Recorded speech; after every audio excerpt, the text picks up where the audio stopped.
Hi friends, my name is Mary and I'm an educator here at the Glaser Children's Museum. Today, we will be making fall sensory bags. Now, what is that, you might ask? A sensory bag is essentially a bag that you fill with different objects and liquids so that you can then explore the different textures as you feel and squeeze the bag. Are you ready to get started? Let's do it. Now for your fall sensory bag, some materials you may need are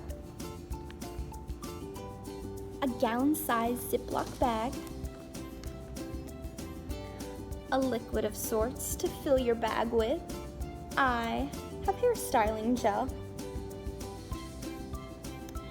and of course a bunch of fall-themed objects. I have little pumpkins. I have little plastic leaves, a bunch of different colors. And of course, I have a bunch of fall leaves. Step 1, fill your Ziploc bag with all your fall-themed items.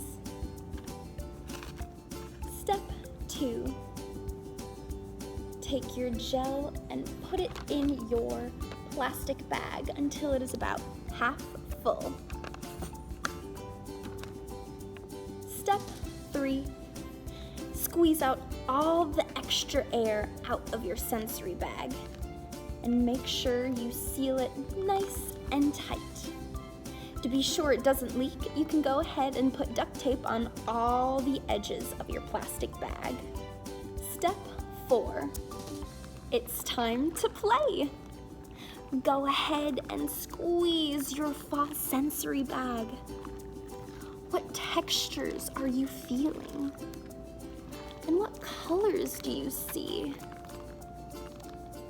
Not only are you working on your fine motor skills by moving the small objects inside, but you're also working on your social skills by communicating what you are experiencing with your fall sensory bag. And that's it for today's video. I hope you enjoyed making your very own fall sensory bag. You can find more videos just like this at GCM at Home. Bye for now, friends.